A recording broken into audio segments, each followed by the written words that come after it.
새 정부가 문재인 정부의 정부 조직을 유지한 채 내각 인선을 하기로 방침을 정했습니다. 안철수 대통령직 인수위원장은 현재 정부 조직 체계에 기반해 새 정부 내각 인선을 추진하겠다며 폐지하기로 공약했던 여성가족부 장관도 발표할 예정이라고 밝혔습니다. 윤석열 대통령 당선인 새 정부의 주요 내각이 오는 10일 오후 경제부총리 후보자를 포함해 발표될 예정입니다.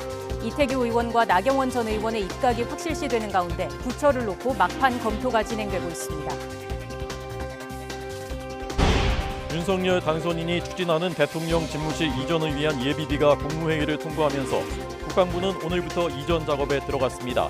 윤 당선인 측은 대통령 취임일인 5월 10일부터 용산에서 집무를 시작하는 것을 목표로 준비하고 있다고 밝혔습니다. 성김 미 국무부 대북 특별대표가 북한이 오는 15일 태양절 등을 계기로 탄도미사일 발사나 핵실험 등 추가 도발을 할 가능성이 있다고 밝혔습니다. 김 대표는 동맹국들과 협력해 북한이 하는 일은 무엇이든 다룰 준비가 돼 있다고 경고하며 대화와 외교를 통한 해결을 촉구했습니다. 코로나19 신규 확진자는 사흘째 20만 명대를 유지하면서 감소세를 유지하고 있습니다. 정부는 확진 규모와 사망자 피해 감소가 이어지면 거리두기를 전면 해제하고 일상 회복에 나서겠다고 밝혔습니다. 러시아군이 우크라이나 동부 돈바스 지역에 대한 대대적인 공습에 나설 것이라는 관측이 나왔습니다. 미국 등 서방 국가들은 러시아 최대 은행과 거래를 전면 차단하고 푸틴 대통령의 두 딸 등 주요 인사 가족들까지 제재 명단에 올렸습니다. 시청자 여러분 안녕하십니까? 뉴스앤 이슈 시작합니다. 네, 조금 전에 안철수 대통령직 인수위원장이 정부 조직에 대해서 브리핑을 했습니다.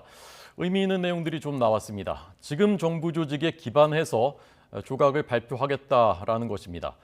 원래 윤석열 당선인이 폐지하겠다라고 공약했었던 여성가족부 장관도 이번 조각에서 발표하겠다라고 밝혔습니다.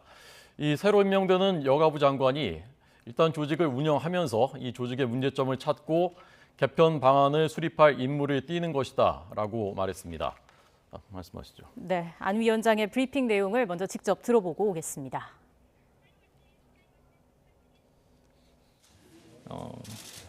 오늘은 대통령직 인수위의 정부 조직 개편 관련 입장에 대해서 말씀드리겠습니다.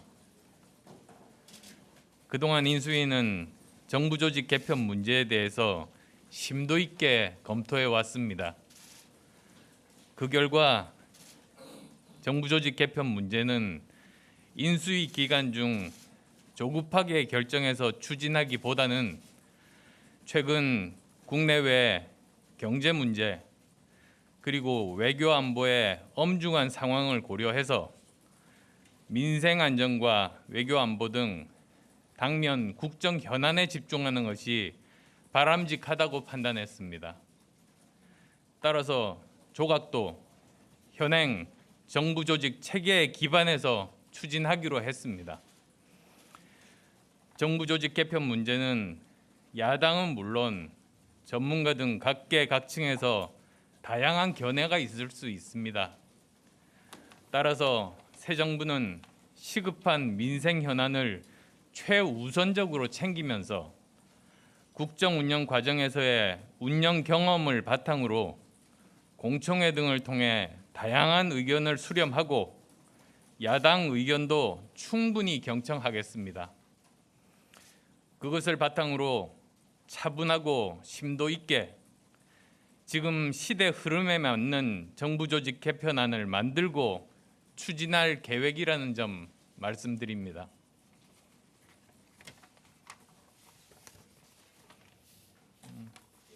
위원장님이 다음 일정이 있어서 바쁘시긴 하지만 손 들어 주시면은 질문 몇 개 받도록 하겠습니다. 먼저 손 들어 주시죠. 네, 질문 답변에서는 특별한 내용은 안 나왔습니다. 조금 전에 있었던 브리핑입니다. 속도를 좀 조절하겠다는 것입니다. 일단 현행 조직대로 하고 여가부 폐지는 그 이후에 추진을 하겠다라는 것입니다. 의미와 배경은 잠시 뒤에 좀 더 짚어보겠습니다.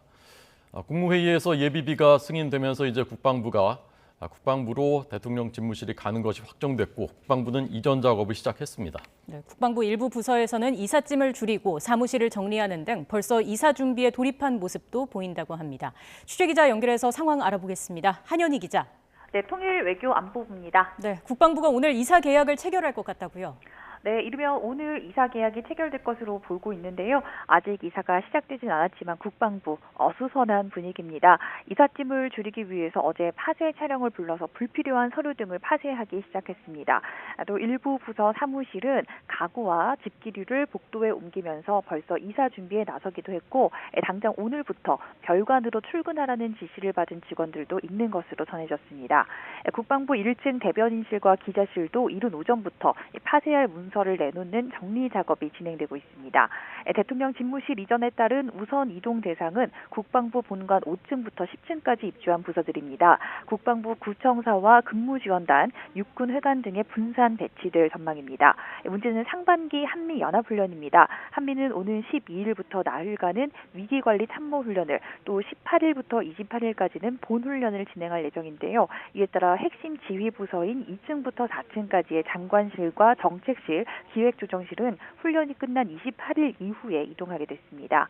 윤석열 당선인의 대통령 집무실과 비서실, 기자실, 대변인실 등 핵심 시설도 국방부 본관 1층에서 4층에 배치될 것으로 알려졌는데요.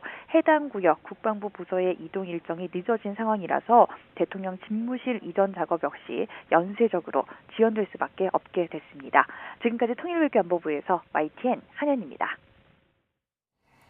네, 지방선거 소식입니다. 당내 반발 기류가 있음에도 불구하고 송영길 더불어민주당 전 대표가 오늘 서울시장 예비 후보에 예정대로 등록한다고 밝혔습니다. 송 전 대표 측 관계자는 중앙당 광역단체장 후보자 공모 서류 검토를 마치고 오늘 정식으로 후보 공모에 응할 것이라고 말했습니다. 어제 송영길 전 대표가 서울 지역 국회의원들과 오찬 회동을 했습니다. 자신은 경선 흥행을 위해서 불쏘시개로 나왔는데 마치 단독 출마하려는 것처럼 비판을 받아서 섭섭하다라는 심경을 토로한 것으로 전해졌습니다.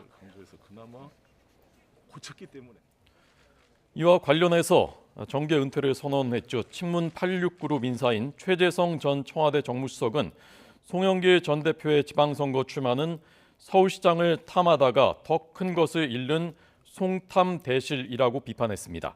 CBS 라디오에 출연해서 이렇게 말했습니다. 서울 시민들께서 불과 대선 때 얼마 지나지 않은 대선 때 총선에 안 나오겠다고 해놓고 시간이 얼마 지나지 않아 선거에 또 나오는 분에게 표를 주겠느냐라면서 이렇게 말했습니다. 네, 방금 들어온 소식 한 가지 전해드리겠습니다. 윤석열 대통령 당선인이 외교 안보 행보를 이어나가고 있습니다. 오늘 서울공항에서 평택 캠프 험프리스로 헬기로 이동을 하고 있다는 소식이 들어왔고요. 경로상에 위치한 대한민국의 자랑이자 세계 반도체의 심장인 평택 삼성 반도체 공장 전경을 상공에서 둘러봤다는 소식이 들어왔습니다. 윤 당선인은 공장 전경을 살피면서 반도체 산업 등 대한민국의 미래 먹거리인 첨단 산업들을 더 발굴하고 세계 인류로 키워내겠다는 의지를 전하고 광대한 규모의 반도체 공장 시설에 특별한 관심을 표했다라는 소식이 들어왔습니다. 관련 내용은 좀 더 추가가 되는 대로 이어지는 뉴스에서 다시 한번 평택 전해드리겠습니다. 컴프리스가 이제 평택 주한미군 기지 예. 본부입니다. 그래서 한미 동맹을 더 굳건하게 하겠다 그런 의미를 담은 것 같습니다. 그리고 원래 이제 간다고 했었는데 그다음에 가는 김에 이제 평택에 있는 삼성 반도체 여기에서 이제 첨단 산업 육성하겠다라는 의미를 함께 담은 것으로 보입니다. 네, 관련 소식은 또 이어지는 뉴스에서 전해드리겠습니다. 다음 소식입니다. 국민의힘 공천관리위원회는 오는 6일 지방선거에 출마할 광역단체장 후보자 공모에 모두 62명이 신청서를 냈다고 밝혔습니다. 서울시장 선거에는 오세훈 현 시장 등 3명이 출마 의사를 밝혔고 부산시장 선거에는 박형준 현 시장이 홀로 출사표를 던졌습니다. 대구시장 선거에는 8명이 몰려 가장 높은 경쟁률을 보인 가운데 홍준표 의원, 김재원 전 최고위원, 유영하 변호사 등이 신청서를 접수했습니다. 또 경기지사 선거에는 김은혜 의원, 유승민 전 의원을 비롯해 강용석 변호사 등 6명이 출마를 신청했습니다. 국민의힘 최고위원회가 경기도지사 출마를 선언한 강용석 변호사의 복당을 허가하지 않았습니다. 이준석 대표는 오늘 최고위 회의 뒤 기자들과 만나 이 사안에 대해 최고위원들의 의사를 묻기 위해 투표했는데 부결돼 불허했다고 밝혔습니다. 그러면서 이미 최고위원들이 각자 입장을 갖고 계실 걸로 생각해 상호 토론은 하지 않았다고 덧붙였습니다. 경기지사 후보 경선에 나서는 김은혜 국민의힘 의원이 이재명의 경기도 시대를 끝내겠다고 말했습니다. 자신이 윤석열 대통령 당선인 오세훈 서울시장과 한 팀이라는 사실을 강조했습니다. 직접 들어보시겠습니다. 이번 경기도지사 선거는 이재명의 시대를 지속하느냐, 극복하느냐를 묻는 선거입니다. 무능하고 부패한 민주당 정권이 경기도에서 권력을 연장하느냐, 중단하느냐를 묻는 선거입니다. 우리의 답은 명확합니다. 민주당을 멈춰야 합니다. 저는 국민의힘 의원으로서 지난 대선과 보궐선거에서 윤석열 당선인 그리고 오세훈 시장과 호흡을 맞추었습니다. 이미 저희는 원팀입니다. 경기도의 발전과 서울의 발전, 나아가 대한민국의 발전을 위해서 긴밀하게 협치할 자세와 준비가 돼 있습니다. 성김 미국 국무부 대북 특별대표가 북한이 김일성 주석의 생일인 이른바 태양절 오는 15일입니다. 핵실험을 할 수도 있다고 전망했습니다. 만약 이번에 핵실험을 한다면 수소폭탄급에 근접한다는 평가를 받았던 2017년 6차 핵실험에 이어 5년 만입니다. 김원배 기자가 보도합니다. 성김 미국 국무부 대북 특별대표는 오는 15일 김일성 생일 110주년을 계기로 북한이 추가 도발할 가능성이 있다고 밝혔습니다. 김 대표는 너무 많은 추측을 하고 싶진 않지만 그것이 또 다른 미사일 발사가 될 수도 있고 핵실험이 될 수도 있다고 답했습니다. So in terms of the upcoming anniversary and what provocative action the DPRK may take, I don't want to speculate too much, but I think it could be another missile launch, it could be a nuclear test. 김 대표는 그러면서 북한이 추가 도발을 자제하길 분명히 희망한다는 점을 강조하고 싶다고 덧붙였습니다. 김 대표는 북한이 올해 들어 13발의 탄도미사일을 발사한 사실을 거론하며 희망컨대 어떤 긴장 고조도 없이 그 기념일이 지날 수 있길 바란다고 거듭 밝혔습니다. 이어 우리는 외교의 문을 닫지 않았다며 진지하고 지속적인 대화를 추구할 것을 약속한다고 말했습니다. 김 대표는 전제 조건 없이 북한을 만날 준비가 돼 있다고도 밝혔습니다.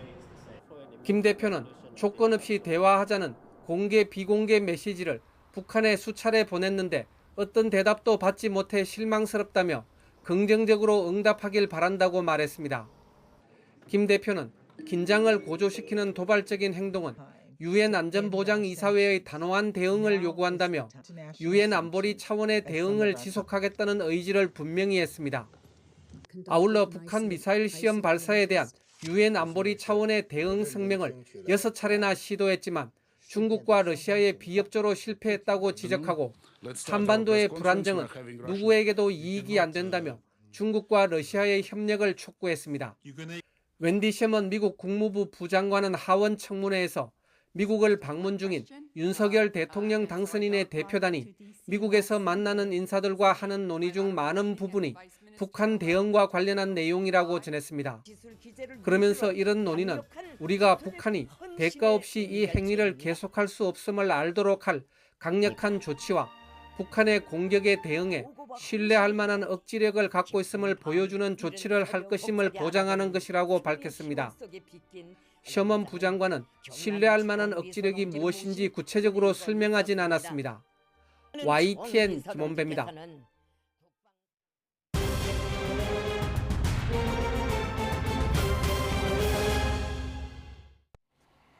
코로나19 신규 확진자가 아직도 20만 명대입니다. 그러나 전날보다는 크게 줄어들었습니다.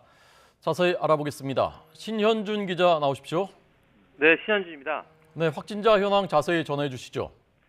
네, 오늘 0시 기준 신규 환자는 22만 4,820명입니다. 하루 전보다 6만 1,000여 명 줄면서 사흘째 20만 명대를 유지했습니다. 오미크론 대유행 이후에는 주 중반이면 확진자 규모가 커지면서 30에서 40만 명대를 기록했는데 이번 달 들어서는 계속 30만 명 아래를 유지하고 있는 겁니다. 일주일 전과 비교하면 9만 5천여 명, 2주 전과 비교하면 17만 명 넘게 줄면서 감소세가 이어지고 있습니다. 누적 확진자는 1,477만여 명으로 전 국민의 28.6%가 감염됐습니다. 현재 추세가 이어지면 오늘이나 내일 중 1,500만 명을 넘어설 것으로 전망됩니다. 사망자나 위중증 환자는 아직 안심할 단계는 아닙니다. 어제 하루 코로나 관련 사망자는 348명으로 이틀째 300명대입니다. 누적 사망자는 18,000명을 넘겼습니다. 위중증 환자는 12명 줄어 1,116명으로 31일째 4자릿수 1,000명대를 이어가고 있습니다. 전국의 중환자 병상 가동률은 59.3%로 31일 만에 60% 아래로 떨어졌습니다. 정부는 위중증 환자는 지난달 31일, 사망자도 25일 정점 이후 감소 추세라고 판단하고 있는데요. 그러면서 이런 감소세가 이어진다면 오는 17일까지 적용하는 거리두기 이후엔 사회적 거리두기의 전면 해제 방침임을 다시 한번 강조했습니다.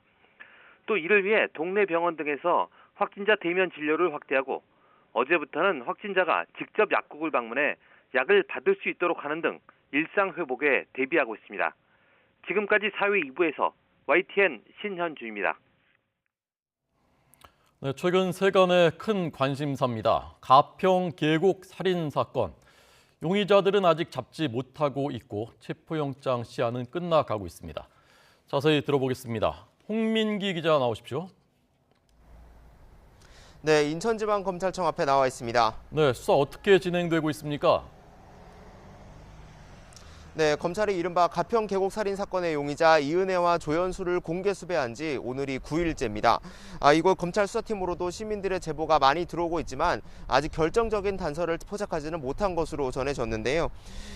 수사가 장기화하거나 자칫 미제 사건으로 남는 게 아니냐, 이런 우려도 조심스럽게 제기되는 상황입니다. 용의자들은 잠적한 뒤 넉 달 동안 신용카드나 휴대전화를 전혀 사용하지 않으면서 추적을 피하는 것으로 알려졌습니다. 검찰과 경찰은 어제부터 합동 검거팀을 꾸려 추적의 속도를 높이고 있습니다. 앞서 누리꾼들을 통해 2010년 인천 석바위 교통사고, 또 2014년 태국 파타야 해변 익사사고 등도 이은혜가 보험금을 노리고 벌인 일이라는 의혹이 제기됐는데요. 검거팀과 별도로 경찰은 이런 과거 의혹도 들여다보고 있습니다. 네. 그런데 체포영장 시한이 끝나간다면서요? 네, 그렇습니다. 영장 만료 시한이 오는 12일까지입니다. 이은혜와 조연수는 지난해 12월 14일 검찰 조사에 출석하지 않고 잠적했는데요. 바로 그날 당일 인천지방검찰청은 곧바로 체포영장을 발부해서 법원에서 발부받았습니다. 이 영장의 유효기간이 한 달이었는데요. 그동안 두 사람을 잡지 못한 검찰은 지난 1월 11일 다시 석 달짜리 체포영장을 청구했습니다. 이 체포영장의 만료 시한이 오는 12일, 그러니까 닷새 뒤로 다가온 겁니다. 검거팀이 이날까지 두 사람을 체포하지 못하면 다시 체포영장을 청구해서 발부받아야 합니다.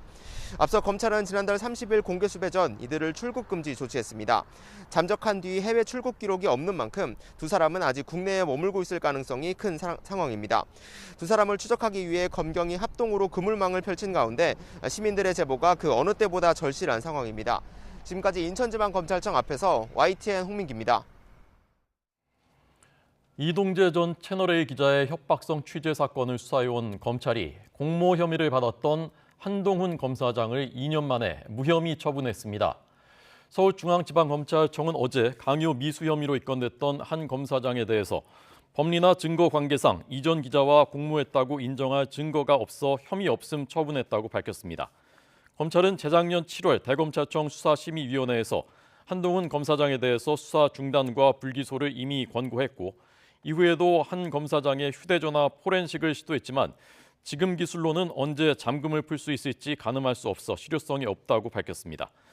검찰은 앞서 MBC의 이른바 검언 유착 의혹을 제보한 지모 씨에 대해서는 윤대진 검사장의 친형인 윤우진 전 용산세무서장의 명예를 훼손한 혐의로 불구속 기소했습니다. 이에 대해서 한동훈 검사장은 지극히 상식적인 결정이 지극히 늦게 나온 것이라고 말했습니다. 입장문을 통해서 지난 2년 동안 집권 세력이 조국 수사 등 정당한 직무 수행을 한 자신을 겁주기 위해서 벌인 검언 유착이라는 거짓 선동과 공권력 남용이 최종적으로 실패했다고 주장했습니다. 박범계 법무장관은 한동훈 검사장에 대한 무혐의 처분을 냉정한 현실의 결과물이라고 규정했습니다. 오늘 출근길에 기자들을 만나서 한 검사장의 무혐의 처분에 대해서 기자들이 묻자 이렇게 답했습니다. 소방관들을 양성하는 공공기관입니다. 이 소방학교에서 교관이 교육생들에게 가혹행위를 했다는 의혹이 제기됐습니다. 머리카락을 먹으라고 요구했고 성희롱도 했다는 것입니다. 양동훈 기자가 취재했습니다. 대전, 충남, 충북, 세종 지역 신임 소방관을 육성하는 충청소방학교. 이곳에서 교관이 교육생들에게 가혹행위를 했다는 신고가 접수됐습니다. 화장실 청소를 전무 시간에 이제 검사를 하는데 여기 잘 보이지도 않는 곳에서 바닥에 떨어지는 그 젖은 이물질을 손가락으로 이렇게 긁어내서 저한테 먹으라고 했던 그런 일이 있었어요.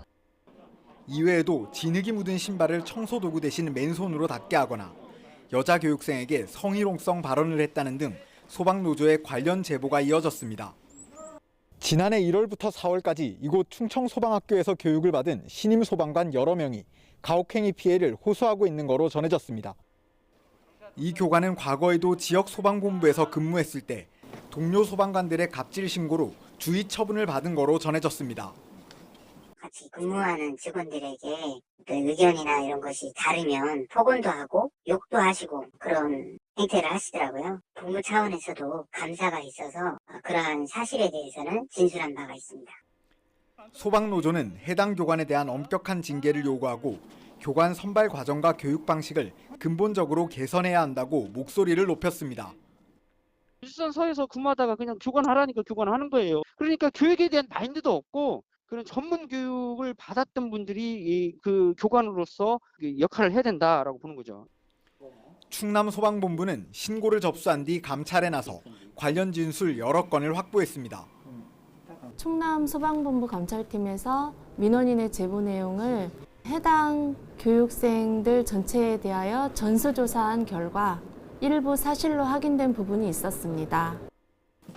해당 교관에 대한 징계 여부는 원소속 기관인 대전소방본부에서 최종 결정될 예정입니다. YTN 양동훈입니다.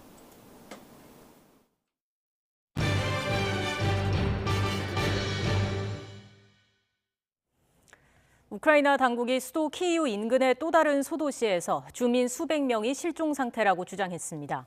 로이터 통신에 따르면 류드밀라 데니소바 우크라이나 의회 인권감독관은 6일 키이우 북서쪽에 있는 소도시 호스토멜이 러시아군에 의해 점령된 35일 동안 주민 400명 이상이 실종됐다고 주장했습니다. 호스토멜은 러시아의 우크라이나 침공 직후 점령된 지역으로 우크라이나의 당국에 의해 러시아군의 민간인 학살 정황이 나온 부차와도 인접해 있습니다. 러시아군이 민간인을 살해하고 그 증거를 은폐하기 위해서 이동식 시설로 시신을 화장하고 있다고 우크라이나 남부 마리우폴 시의회가 밝혔습니다. 영국 일간지 텔레그래프에 따르면 마리우폴 시의회는 텔레그램에 올린 성명을 통해 부차에서 대량 학살이 문제가 된 이후 러시아군이 범죄의 증거를 없애기 위해 숨지거나 살해된 마리우폴 주민들의 시신을 모아 불태우고 있다고 주장했습니다. 러시아군의 민간인 학살 정황이 드러난 이후 유럽 각국에서 러시아산 에너지 수입을 중단하라는 목소리가 높아지고 있습니다. 미국과 영국, EU가 발표한 추가 제재안에도 에너지 수입 금지가 핵심 내용을 차지하지만 최대 수입국인 독일이 주저해서 실효성이 떨어지고 있습니다. 송태엽 기자가 보도합니다. 독일 베를린의 국회의사당 앞에서 수천 명의 시위대가 러시아의 침공에 희생된 우크라이나 사람들을 추모하며 땅바닥에 드러눕는 시위를 벌였습니다. 이들은 유럽 국가들이 매일 수억 유로를 러시아의 전쟁 비용으로 제공하고 있다면서 러시아산 가스와 석유 수입을 즉각 중단하라고 요구했습니다. We need to stop Russia receiving those money. So that's why we demand the full embargo and not in 2024, but we demand it now. 독일 정부는 이에 앞서 재생 가능 에너지 생산을 대폭 늘리는 내용의 새로운 에너지 개혁안을 발표하면서 총 소비량의 40%에 이르는 러시아산 가스 수입은 오는 2024년까지 계속한다고 밝혔습니다. 상대적으로 비중이 적은 석탄은 올 여름까지, 석유는 연말까지 중단하기로 했습니다. Glauben wir, dass wir einen wichtigen Schritt heute gehen, die Klimaschutzziele, aber auch die energie- und sicherheitspolitischen Ziele, die Deutschland sich jetzt zu stellen hat, zu erreichen. 영국도 올해 말까지 러시아산 석유와 석탄 수입을 중단한다고 밝히면서도 천연가스 구매 중단 시기에 대해서는 구체적으로 언급하지 않았습니다. 독일처럼 전체 가스 소비량의 40%를 러시아에서 수입하는 이탈리아의 마리오 드라기 총리는 가스 수입 중단 문제에 대해서는 EU의 결정에 따를 것이라고 말했습니다. 하지만 러시아 추가 제재를 결정하기 위해 모인 유럽연합 EU 회원국 외교관들이 가스 수입 중단 문제는 논의하지 않았다고 드라기 총리는 전했습니다. 볼로디미르 젤렌스키 우크라이나 대통령은 아일랜드 의회에 대한 연설에서 러시아산 에너지 수입 중단을 촉구하면서 전쟁과 전쟁 범죄가 재정적 손실보다 끔찍하지 않다고 생각하는 정계와 재계 일부 지도자에게는 원칙이 필요해 보인다고 말했습니다. YTN 송태엽입니다.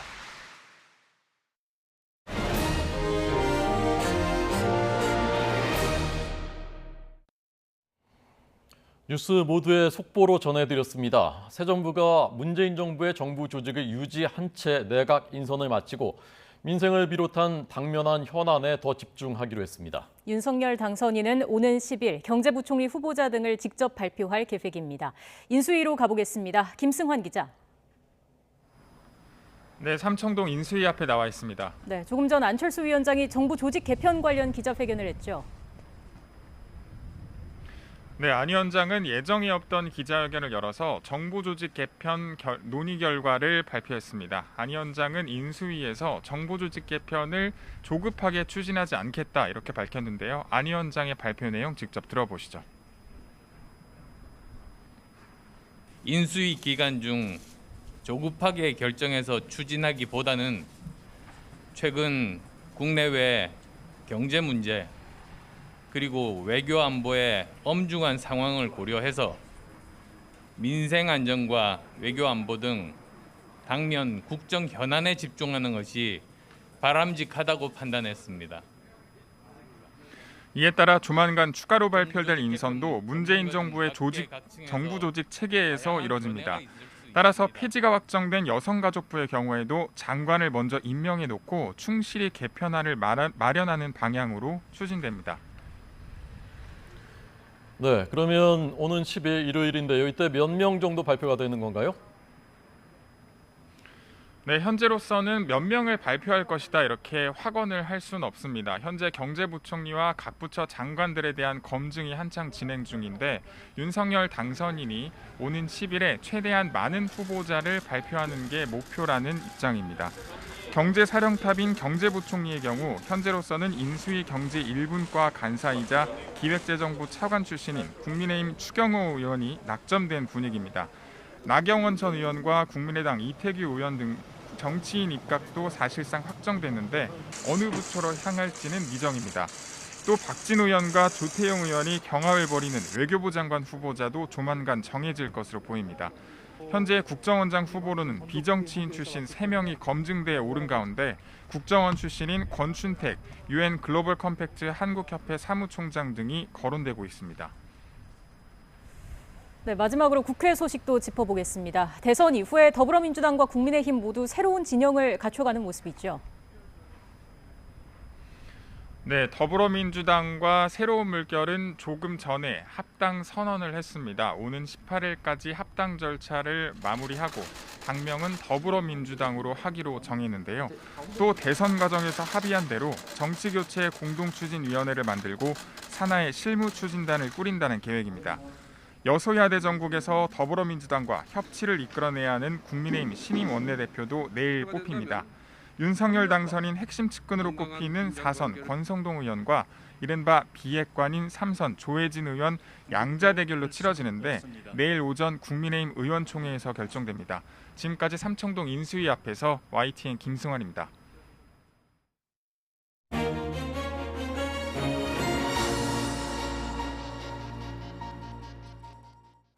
국내나 해외나 지금 물가가 참 걱정입니다. 글로벌 경제 또 국내외 주요 증시 전문가의 견해를 들어보겠습니다. 염승환 이베스트 투자증권 이사 나오셨습니다. 어서 오십시오. 네, 안녕하세요. 안녕하십니까. 미국의 중앙은행 연준 부의장으로 지명된 사람이 공격적으로 긴축 돈 걷어들이겠다라고 말했다면서요? 네. 그러니까 브레이너도 이제 연준 이사인데 이제 그 앞으로 연준 부의장으로 이제 지명이 돼서 아마 활동을 할 것 같은데 이분이 이제 흔히 뭐 비둘기파로 좀 불려요. 이제 네. 비둘기라는 게 이제 금리 인하라든가 통화 정책을 좀 완화시키는 쪽에 좀 찬성하는 그런 분들을 이제 비둘기파라고 하고 매파는 이제 정반대로 굉장히 금리 인상을 좀 주장하시는 분들인데 이분이 그 비둘기 중에서도 정말 큰 비둘기거든요. 근데 이분이 갑자기 매로 바뀌어 버렸습니다. 예. 이번에 그래서 이제 지금 뭐 모든 연준 의사들이 다 이제 비슷한 얘기들 하고 있는데 지금 물가가 너무 지금 뜨겁게 오르고 있기 때문에 이걸 좀 잡아줘야 된다. 그래서 물가를 잡는 방법 중에 가장 이제 대표적인 게 금리를 올리는 거잖아요. 근데 지금 미국의 금리가 이번 3월에 올라가긴 했지만 아직도 0.25% 정도이기 때문에 지금 물가 상승률이 미국이 7%가 좀 넘는 상황이니까. 7%요? 예. 그러니까 이걸 이제 잡기 위해서는 금리를 정상화시켜야 된다. 근데 한 번에 보통 0.25%씩 올리거든요. 네. 보통 금리를. 근데 이번 5월 달에 이제 브레이너드 연준 이사도 뭐 얘기를 했던 것처럼 이제 빅스텝 한 번에 크게 간다. 그러니까 0.5%씩 여러 번 올리는 이런 식의 좀 발언들이 좀 계속 나오고 있고 그래서 이렇게 좀 상당히 우리가 비둘기로 알려졌던 분마저도 저분인가요? 너무, 예. 예. 맞습니다. 예. 너무 이제 공격적으로 이렇게 좀 금리 인상 발언을 해버리니까 예. 시장이 이제 그러니까 예상했던 것보다 좀 너무 강도 높은 긴축이 아니냐 이런 좀 우려감들이 나오면서 어쨌든 지금 최근에 좀 그 미국에서는 좀 증시 변동성이 조금 확대가 되고 있는 것 같습니다. 사실 이번 발언이 이전에 나왔던 그 미 연준 의장의 방침을 다시 각인시킨 셈이기도 한데 네. 3월 연준 의사록도 공개가 됐습니다. 이것도 역시나 같은 방향으로 나온 것 같아요. 근데 좀 구체적으로 이제 나온 거죠. 예. 그러니까 QT라 그래가지고 양적 긴축이라 그러는데 그동안 뭐 양적 완화라는 얘기 많이들 들어보셨을 거예요. 그러니까 중앙은행이 채권을 매입을 해서 돈을 시중에 뿌려주는 거죠. 정반대예요. 지금은 가지고 있는 채권을 이제 매각하겠다는 겁니다. 매각하는 순간 돈이 이제 회수가 되거든요. 네. 그래서 이제 이게 이제 굉장히 고강도의 긴축인데 그동안 미국이 뭐 엄청난 돈을 풀었기 때문에 이제부터는 돈을 좀 회수하겠다. 그러니까 대차대조표 정상화, 자기가 가지고 있는 자산을 이제 축소하겠다. 이런 좀 내용이 나오면서 근데 이 FOMC 의사록에 구체적으로 이제 이런 내용들이 이제 적혀 있다 보니까 네. 5월 FOMC에서 양적 긴축이 이제 시작이 된다. 이런 이제 내용들이 좀 나오고 있는데 어쨌든 금리 인상까지 우리가 어느 정도 정확하게 예측은 좀 하고 있는데 예. 양적 기축 시기에 대해서는 뭐 하반기다, 6월이다 이런 좀 얘기들이 있었는데 이번 FOMC 의사록에서 5월로 명시가 된 것 같아서 이제 좀 양적 기축까지도 좀 대비해야 되는 그런 좀 시기로 다가오는 것 같습니다. 네. 뉴욕 증시도 곧바로 반응이 나왔다면서요? 반응을 했다면서요? 이틀 동안 좀 제법 크게 좀 빠졌습니다. 특히 이제 나스닥 지수 이제 흔히 말하는 뭐 애플 같은 빅테크 기업들이 좀 많이 빠졌는데 이렇게 좀 흔들리는 이유가 우리가 뭐 연준이 미국 연준이 뭐 금리를 올리는 걸 모르는 건 아닌데 예. 다만 연준 전망이 너무 좀 자주 바뀐다. 그러니까 좀 예측이 좀 어렵다라는 좀 평가들이 있는 게 일단 사실 그 올해 초만 해도 뭐 그렇게까지 금리를 많이 올릴 거라고 예상을 안 했거든요. 한 두세 차례. 근데 지금은 7차례까지 지금 거의 확정이 됐고 거기다 금리 인상도 이번에 그 3월 FOMC에서는 파웰 의장이 1.9%까지 올리는 걸 목표로 한다고 했는데 이 브레이너드 연준 이사 같은 경우 이제 이번에 2.5%또 예. 얘기를 꺼내버렸어요. 그럼 더 올린다는 얘기잖아요. 그러니까 이게 시간이 지나면 지날수록 금리 상승 속도도 빠르고 긴축의 강도도 좀 강해지다 보니까 시장이 이제 좀 더 당황을 하는 것 같아요. 그러니까 예정된 경로대로 가면 상관이 없는데 그거보다 더 빠르게 좀 스텝을 밟으니까 시장이 이제 거기에 좀 대비가 잘 안 돼 있었던 거죠. 그래서 미국 증시가 지금 이틀째 좀 빠졌고 사실 그런 부분 때문에 오늘 국내 증시도 보통 이게 금리를 올리게 되면은 또 경기 수요를 좀 약간 위축시키거든요. 네. 그래서 우리나라 뭐 오늘 좀 대형주들도 그런 영향으로 좀 주가가 부진한 것 같습니다. 예, 국내 증시. 올해 초에 잠깐만 제가 하나 물어보겠습니다. 네. 올해 초에는 이제 우크라이나 전쟁이 이렇게 이제 커질 줄을 몰랐고 그 네. 변수가 있으니까 당연히 또 연준도 달라질 수밖에 없는 거 아닙니까? 네, 그래서 이제 연준이 더 그렇게 긴축적으로 가는 건데, 근데 왜냐하면 시장에서 뭘 기대했냐면요, 보통 예전에는 이게 전쟁이 나면 경기가 좀 안 좋아지잖아요. 그러면 이제 긴축 속도를 늦추거나 오히려 돈을 풀어줬단 말이에요. 근데 이런 상황인 걸 알면서도 연준이 오히려 그거보다 경기보다 지금 물가가 우선이다. 물가부터 잡겠다. 그러니까 과거랑 다른 이제 스탠스를 취하다 보니까 결국 금리를 너무 올리게 되면 이건 주식시장의 기업들의 어떤 매출에도 영향을 줄 수밖에 없거든요. 네. 수요가 둔화되니까. 그래서 이런 부분들이 증시가 기대했던 부분과 조금 약간 반대로 가면서 좀 변동성이 커지고 있는 것 같습니다. 근데 궁금한 게 금리 인상, 뭐 빅스텝 밟을 것이다 이런 얘기는 계속해서 최근에 조금씩 나왔었잖아요. 네. 그렇기 때문에 좀 시장에 선반영된 부분이 있었을 것 같은데 그렇기 때문에 이번에는 금리 인상보다는 대차 대조표 축소 논의 소식에 더 반응을 한 게 아닌가라는 네. 생각도 드는데요. 근데 이제 그 논의 전에도 이미 또 브레이너드 이사가 또 금리 인상을 더 하겠다 이렇게 좀 밝혔고, 그러니까 사실 0.5% 인상은 한 번 정도 예상을 했거든요. 네. 근데 이제 그거를 3번 정도 하겠다라는 이제 시그널이 나왔고, 방금 말씀하신 대로 양적 긴축, 대차 대조 축소도 지금 굉장히 좀 공격적으로 하겠다라고 나오니까 우리 시장 참가자들이 예상했던 것보다 조금 더 긴축이라는 거죠. 근데 최근에 미국 증시가 또 이 저점에서 많이 올라와 있었어요. 아예 그냥 밑에 있었으면 큰 영향이 없었을 텐데 최근에 또 테슬라 같은 기업은 거의 뭐 주가가 대부분 또 회복을 했었거든요. 네. 그러니까 그런 단기 급등에 따른 약간 가격 부담, 이게 좀 맞물려 가지고 증시가 조금 이제 그 하락세를 보였던 것 같습니다. 대차 대조표 축소가 뭔지 좀 간략하게 설명해 주시죠. 그러니까 대차 대조표라는 건 그거죠. 우리 흔히 뭐 재무상태표인데, 연준이 이제 그동안 채권을 많이 매입을 했잖아요. 매입을 하면 그 자산이 늘어날 거 아닙니까? 근데 이제 반대로 가지고 있는 자산을 이제 시중에 내다 파는 거예요. 그러니까 이제 자산을 판다. 그럼 자산 매각이죠. 그럼 당연히 자산이 주니까, 그래서 대차 대조표 축소. 그러니까 우리 뭐 이렇게 회계학으로 뭐 재무상태표, 뭐 손익계산서 얘기들 하는데, 손익계산서는 매출 이익을 나타내는 거고, 네. 근데 재무상태표가 예전에 이제 대차 대조표잖아요. 그게 가지고 있는 뭐 현금, 뭐 채권 이런 자산들을 다 통틀어서 말하는 건데, 그걸 이제 축소하겠다는 거죠. 가지고 있는 자산을 일단 매각하겠다. 예. 네.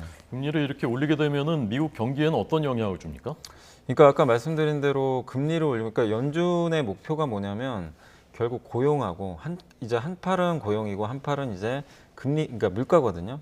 이 둘 다 잘 유지하면 너무 좋은 건데, 지금 미국 경제는 사실 그렇게 나쁘진 않습니다. 고용도 지금 너무나 좋은 상태인데, 예. 근데 지금 물가가 너무 높으니까 지금 미국의 휘발유 가격이 지금 한 $5 정도 되는 걸로 제가 알고 있어요.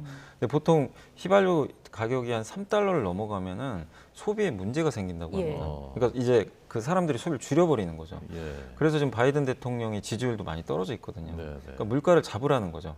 근데 그게 또 연준의 목표고, 그래서 비정상적인 물가를 잡는 방법 중에 가장 대표적인 게 금리를 올리는 거예요.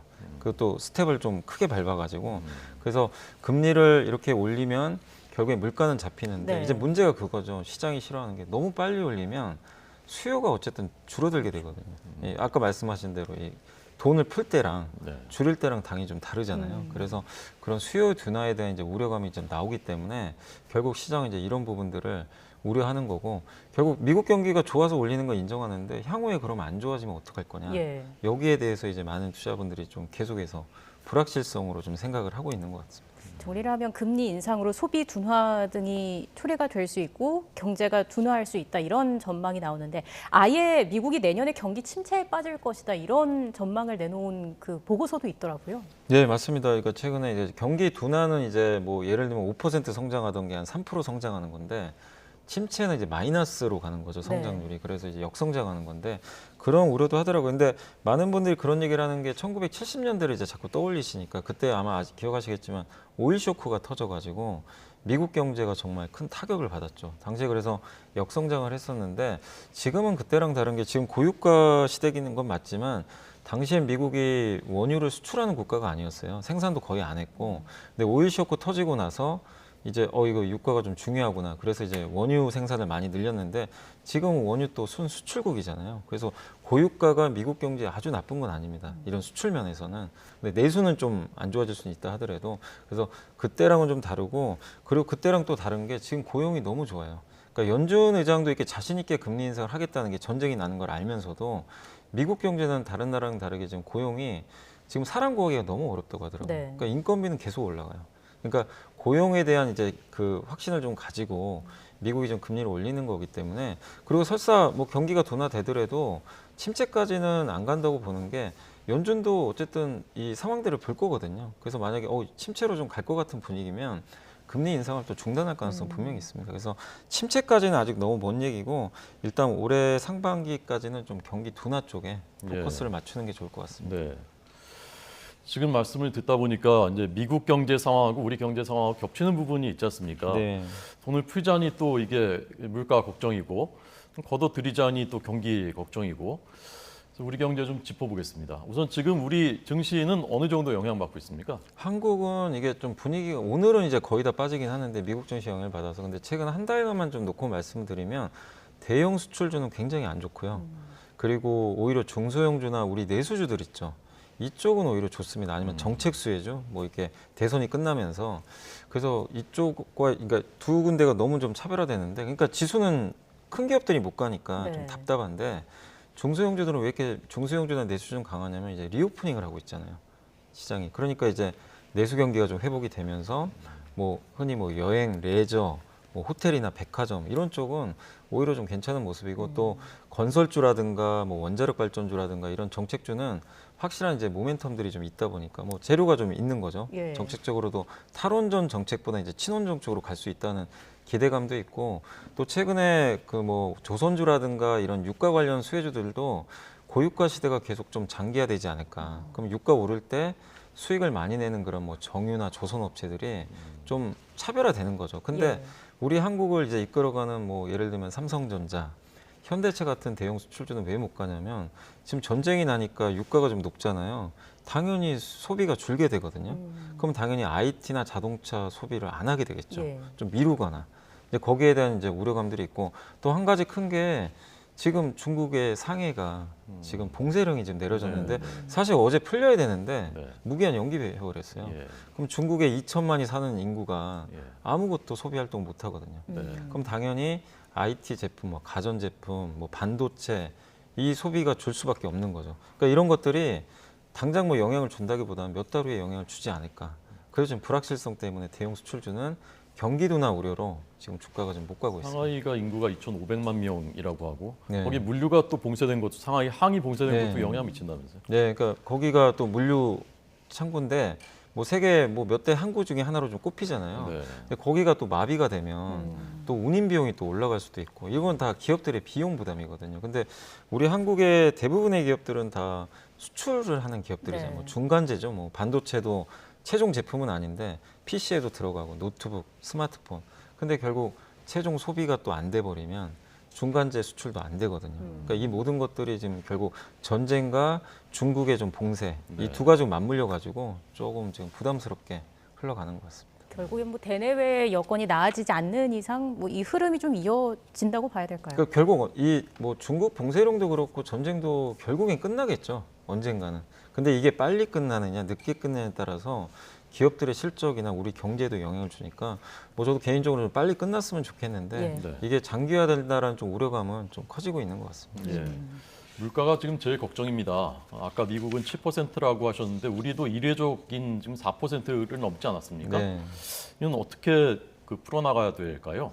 그러니까 지금 물가가 한국도 지금 4%면 굉장히 뭐 우리 한국이 항상 보면 뭐 많아야 1%대 항상 유지했었잖아요. 근데 3% 넘은 지 얼마 안 됐는데 이제 또 4%까지 올라왔는데 저도 이제 그 뭐 이번에 자료를 좀 찾아보니까 결국엔 유가였어요. 이번에 4% 넘은 결정적인 요인은 고유가가 가장 큰 영향을 줬고 3월 달에 그 석유류 가격이 이제 전월 대비해서도 13.8%나 올랐고요. 전년 동월 대비해서 무려 31.2%가 이제 급등을 한 거죠. 그러니까 거의 유례 없었던 정도의. 예.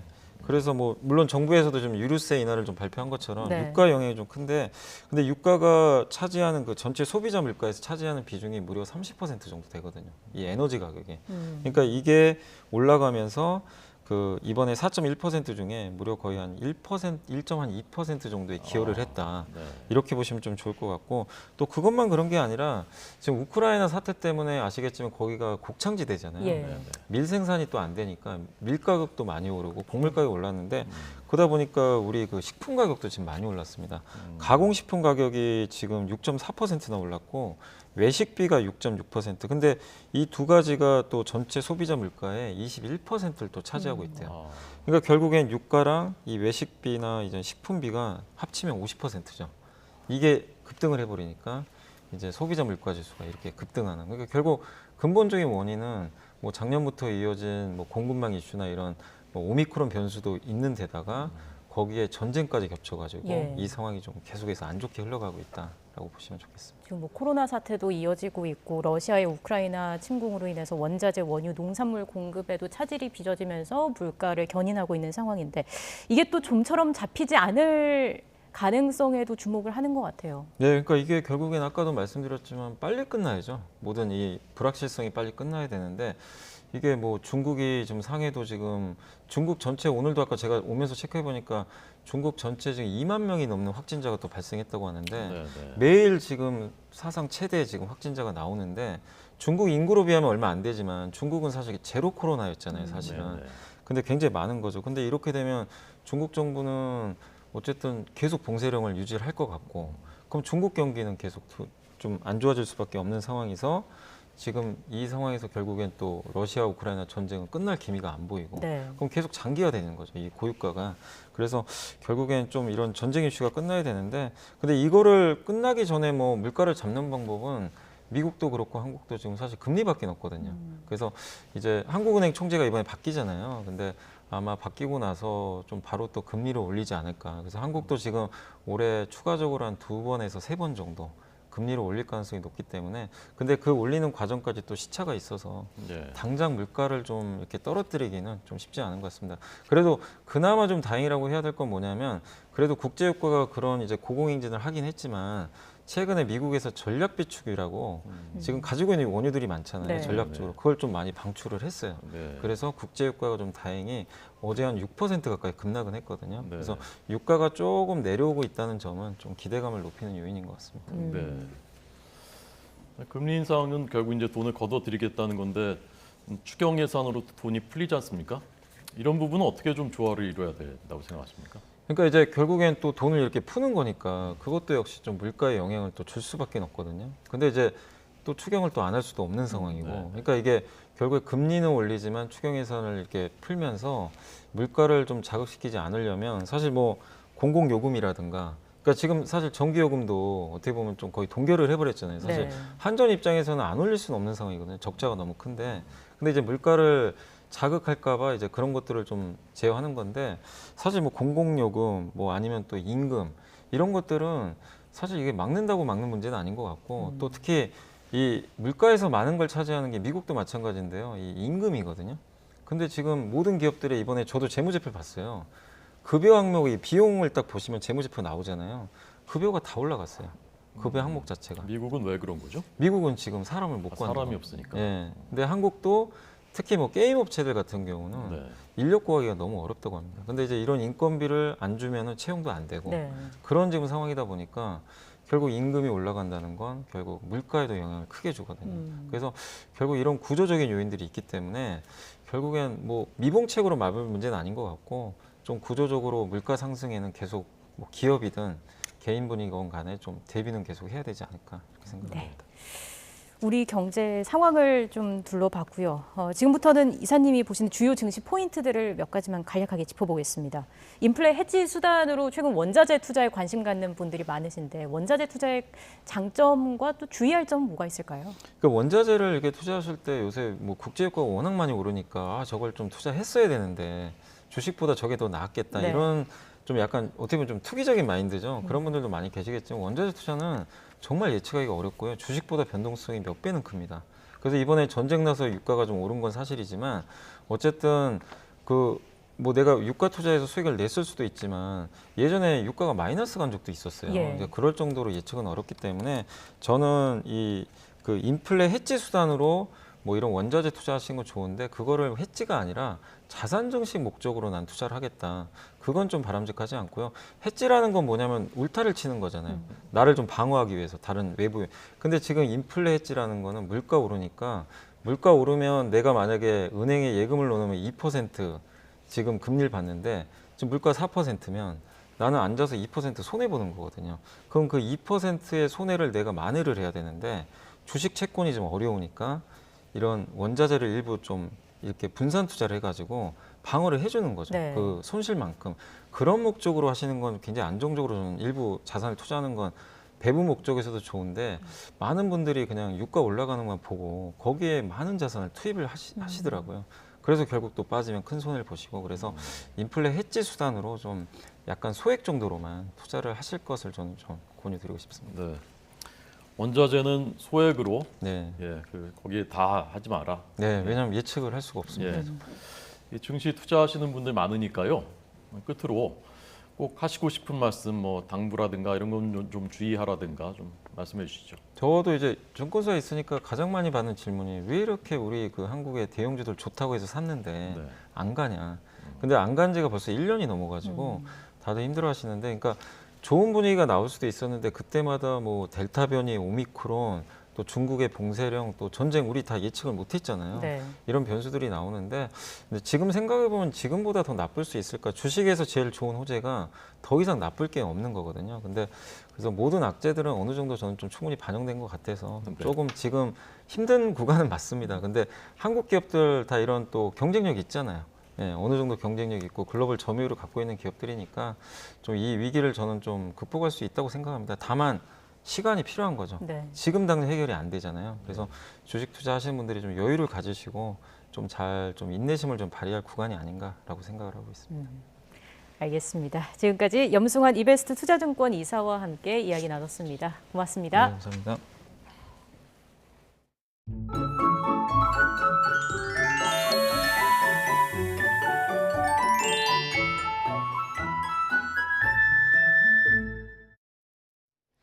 오늘도 낮 동안 따스한 봄볕에 기온이 크게 오르겠습니다. 한낮에 서울이 16도까지 올라 예년의 봄 날씨를 보이겠는데요. 다만 봄의 가장 큰 특징인 일교차는 염두에 두셔야겠습니다. 오늘 전국이 대체로 맑겠습니다. 원활한 대기 확산으로 공기도 깨끗하겠습니다. 다만 사흘째 서울 등 내륙 곳곳에는 건조특보가 내려져 있습니다. 특히 오늘 오후부터 강원 산간과 경북 북동 산간에는 바람도 강하게 부는 만큼 산불 등 화재 발생하지 않도록 각별히 유의하시기 바랍니다. 오늘 낮 기온은 예년 수준을 보이겠습니다. 서울 16도, 대전 19도, 광주 19도가 예상됩니다. 내일부터는 기온이 오름세를 보이면서 주말에는 서울 낮 기온이 22도까지 오르겠습니다. 날씨였습니다. 네, 정부 조직 당장 개편하지 않겠다 조금 전에 속보로 전해졌습니다. 오늘 전국 상황 2부에서 자세하게 분석해 보겠습니다. 저희는 잠시 뒤에 뵙겠습니다.